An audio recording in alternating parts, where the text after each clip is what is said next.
Hey man, say man, it's your boy Prince Haywood. And I'm here with Senator Kevin Sparks. Senator Kevin Sparks. So my first question for you, Mr. Senator, is for people that are looking to become elected officials, from all different parts of the state, Yep. what is some advice you would want to give to them? Well, first I would say being an elected official is really a privilege. Mm. You know, having the opportunity to serve the folks around you, huge privilege. Mm-hmm. And so I think you've got to. If I think um, our best representatives are those who really have a heart and care for others. Mm. Right? You have two types. You have some that get into this because they like being in the limelight. Mm-hmm. And then you have others who really have a servant's heart and they're going in to truly affect change on behalf of the people that they represent. Mm. And I think that's the best. That's big. That's big. So really, a side question to that is, how do you navigate that? Right. Let's say if somebody does get their feet in the door of being an elected official, Yeah. how do you navigate, people who are there for wrong intentions?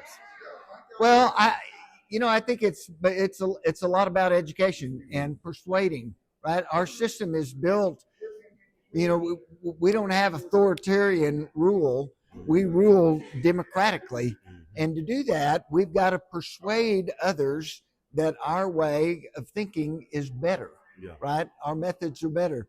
So, you may have somebody that got into serving for the wrong reason. But maybe through conversations and building those relationships, you bring them along to your way of thinking in this idea of serving others first. I love that. I love that. I love that. So my second question for you, Mr. Senator, not for you guys, but it is for you. But it's basically like, so first of all, they don't know your jurisdiction. So can you tell them like where you Sure. you know So in the state of Texas, we have 31 state senators. There are 151 House members, but only 31 senators. And it's harder to be a senator. I represent 45 counties because it's mostly rural. It's mostly the Permian Basin, Midland, Odessa, Big Spring, that area, Okay. and then most of the Panhandle. Okay. With Lubbock kind of carved out of the middle. Look, carved out of the middle. So my question for you, Mr. Senator, is what is your vision for your constituents when it comes to, this bill that's being passed, and not only just the bill, but your vision in general? Yeah. So that's a great question. So for me, because I represent a lot of rural communities, my goal is to go to Austin and advocate on their behalf. When you think about, I told you there are 31 senators, most of those senators come from metropolitan communities, right? Big community. Big cities. And those, they just function differently than rural communities. But, when we put it to a vote, there's a lot more of them than there are those of us who are representing rural parts of Texas. And so it's incumbent upon myself and those other senators that represent rural communities to persuade, right? To help them understand what are those unique needs for rural communities that are a little different than, say, the big city. Right. So I love that. That goes into my last question for you real quick, right? My last question is, I guess, like, how do you get people to understand the challenges of being, governing a rural community to help them, I guess you could say, vote in your favor? I think the first thing is you need to have a really good grasp of the topic, right?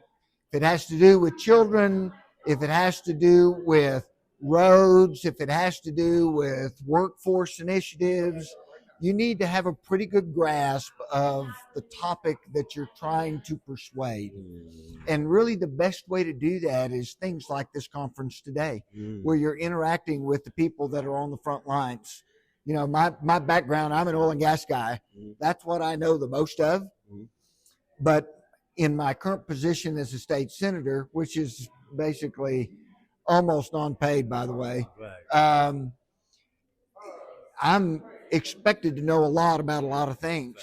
Well, it's people that are working in those different areas of responsibility that can really give me the in-depth knowledge of those needs within their area of responsibility. I love that. I love that. So last thing I'm gonna say is we gotta have more elected officials that are willing to get involved with the community.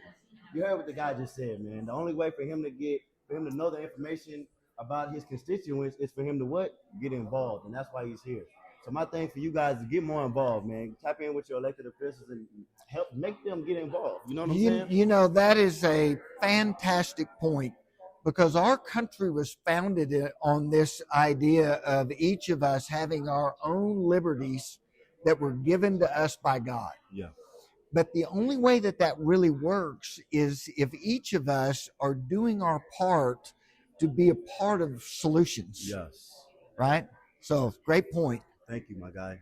It's so nice meeting you. Hey, nice to meet you. Enjoyed the conversation.